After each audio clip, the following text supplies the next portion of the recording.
আপনারা জানেন যে আমরা অন্তর্বর্তীকালীন সরকার দায়িত্ব নেওয়ার পর থেকে আমরা ক্রীড়াক্ষেত্রে আমূল পরিবর্তনের লক্ষ্যে কাজ করে যাচ্ছি। বিগত সময়ে এই স্পোর্টস সেক্টরটাকে স্পয়েলড করে রাখা হয়েছিল এক ধরনের যারা প্রকৃত ক্রীড়াবিদ, যারা ক্রীড়া সংগঠন, ক্রীড়া নিয়ে কাজ করতে আগ্রহী, তাদের পরিবর্তে আমরা দেখেছি বিভিন্ন রাজনৈতিক ব্যক্তিত্ব গুরুত্বপূর্ণ জায়গাগুলো দখল করে রেখেছিল, যে কারণে আমাদের স্পোর্টস সেক্টরে বিভিন্ন জায়গায় যথাযথভাবে কার্যক্রম হয়নি।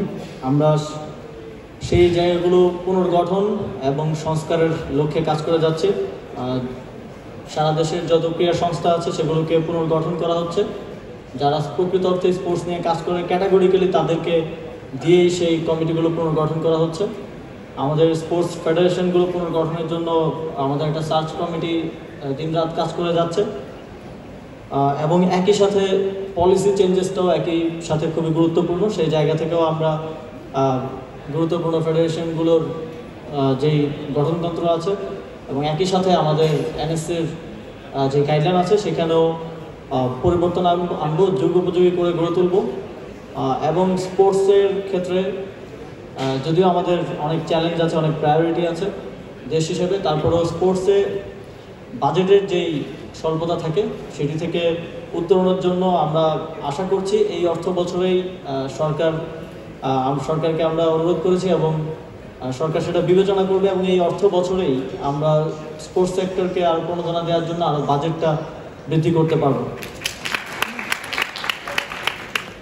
আপনারা জানেন জানুয়ারি ফেব্রুয়ারিতে সারা দেশে টার্মিনাল উৎসব হয়েছে। আমরা সারা দেশে প্রায় 46,000 পার্টিকুলার ইভেন্ট হয়েছে এবং আমরা অংশগ্রহণকারীর সংখ্যাটা প্রায় 1.5 কোটির কাছাকাছি। আমরা সারা দেশে তরুণদেরকে, বিভিন্ন স্কুল কলেজের শিক্ষার্থীদেরকে এঙ্গেজ করার চেষ্টা করেছি এবং সামনের দিনেও এই ধরনের উদ্যোগগুলো চলমান থাকবে।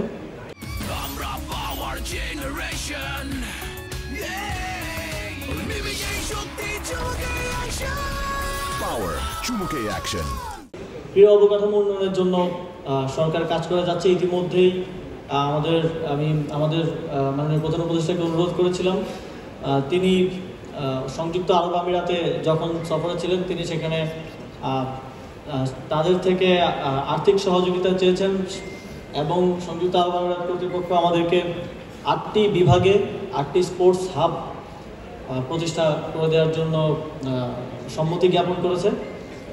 আর আমরা আশা রাখছি যে অতি দ্রুত সময়ের মধ্যেই সেগুলো আমরা বাস্তবায়ন করতে পারবো। একই সাথে আমরা আমাদের এক্সিস্টিং যে স্পোর্টস ফ্যাসিলিটিসগুলো আছে সেগুলোকে, আপনারা জানেন অনেকগুলো স্পোর্টস ফ্যাসিলিটিসই খেলাধুলার অনুপযুক্ত হয়ে গেছে। আমাদের অনেক ঐতিহাসিক মাঠ এখন আর খেলাধুলার উপযুক্ত নেই, যেমন নারায়ণগঞ্জের ফতুল্লা স্টেডিয়াম এবং আমাদের যেই জাতীয় স্টেডিয়ামের কথাও যদি বলি, 6 বছর ধরে কোনো খেলা হচ্ছিল না। সেই জাতীয় স্টেডিয়ামও প্রস্তুত হয়ে গেছে। আমরা আশা করছি এই জুনেই বাংলাদেশ এবং সিঙ্গাপুরের যে ম্যাচ আছে সেটা আমরা জাতীয় স্টেডিয়ামে সবাই একসাথে উপভোগ করতে পারবো। একই সাথে সারা দেশে আমরা স্পোর্টস ফ্যাসিলিটিসগুলোকে সংস্কার করছি এবং স্পোর্টসে ডিসেন্ট্রালাইজেশন খুব গুরুত্বপূর্ণ। স্পোর্টস শুধু ঢাকা কেন্দ্রিক কিংবা চট্টগ্রাম শহরগুলো কেন্দ্রিক হয়ে গিয়েছিল আমাদের অ্যাসেসমেন্টে আমরা যেটা দেখেছি। এখন আমরা চিন্তা করছি যে কিভাবে যে অঞ্চলগুলোর মানুষ আসলে ইন্টারন্যাশনাল ম্যাচ দেখতে পারেনি ঢাকায় আসা ছাড়া, তাদেরকে কিভাবে সেই সুযোগটা দেওয়া যায়। সেই জায়গা থেকে আমরা নীলফামারীর যেই ফুটবল স্টেডিয়ামটা আছে সেটাকে আমরা বাফুফেকে দিচ্ছি এবং আমরা আশা করছি এই বছরের মধ্যে সেখানে আমরা ইন্টারন্যাশনাল ম্যাচ আয়োজন করতে পারবো। আমাদের উত্তরবঙ্গের যারা মানুষ আছেন তারা সেটা উপভোগ করতে পারবেন। একই সাথে সারা দেশের আরও বিভিন্ন স্থানে স্টেডিয়ামগুলোকে খেলাধুলার উপযোগী করে গড়ে তোলার জন্য আমরা কাজ করছি। আজকে আরেকটা ঘোষণা আমি দিতে চাই, আমরা কাজ করছিলাম এটা নিয়ে, বিশেষ করে বাফুফে এটা নিয়ে কাজ করছে। আমার পূর্ববর্তী বক্তাই বললেন যে জেলা থেকে আসলে স্পোর্টসটাকে নিয়ে আসা উচিত। সেই জায়গা থেকে, সেই চিন্তা থেকে আমরা বাফুফেকে রিকোয়েস্ট করেছিলাম যে একটা জেলা ফুটবল টুর্নামেন্ট ডিজাইন করার জন্য। আমরা অতি দ্রুতই আশা করি বাফুফে সেটা আমাদেরকে ডিজাইন করে দিবে এবং আমরা আগামী 2-3 মাসের মধ্যেই প্রত্যাশা করছি 64টা জেলাকে এঙ্গেজ করে আমরা একটা জেলা ফুটবল টুর্নামেন্ট আয়োজন করতে পারবো এবং খেলাগুলোকে আমরা যথাসম্ভব সেন্ট্রালাইজ না করে দেশের বিভিন্ন স্থানে অন্তত 20টা মাঠে যেন আমরা খেলা আয়োজন করতে পারি এবং ওইখানের যারা মানুষজন আছেন তারা যেন সেই খেলাধুলো উপভোগ করতে পারেন, আরও বেশি এঙ্গেজমেন্ট আমরা নিশ্চিত করতে পারি, সেটাই আমাদের এই টুর্নামেন্টের লক্ষ্য হবে। সর্বোপরি বাংলাদেশের মতো একটা দেশে যেখানে স্পোর্টসে প্রণোদনার পরিমাণটা কম, স্পোর্টসে আমরা যথাযথ ফেসিলিটিস আসলে আমাদের খেলোয়াড়দেরকে প্রোভাইড করতে পারি না, নানা ধরনের সক্ষমতার অভাব তো আছেই, বিগত সময়ে হয়তো সদিচ্ছার অভাবও ছিল।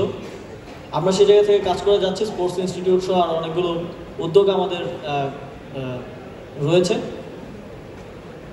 তবে তারপরেও আমাদের স্পোর্টসে এত সাফল্যের পেছনে একটাই কারণ, সেটা হচ্ছে এই অঞ্চলের মানুষ স্বপ্ন দেখতে জানে এবং সেই স্বপ্নকে তারা করতে করতেই আসলে আমাদের সফলতাগুলো আসে এবং সামনের দিনেও বাংলাদেশের মানুষ ক্রীড়াবিদরা স্বপ্ন দেখবে এবং স্বপ্নের তো আসলে কোনো সীমা নেই এবং আমরা ধীরে ধীরে আমাদের স্বপ্ন বাস্তবায়নের পথে এগিয়ে যাব। আমাদের আন্তর্জাতিক পরিসরে আমাদের ক্রীড়াবিদরা বাংলাদেশকে আরও উজ্জ্বলভাবে তুলে ধরতে পারবেন, এই প্রত্যাশা ব্যক্ত করে এবং বিএসপিকে আবারও এই সুন্দর আয়োজনের জন্য ধন্যবাদ জানিয়ে আজকের বক্তব্য শেষ করছি। ধন্যবাদ সবাই।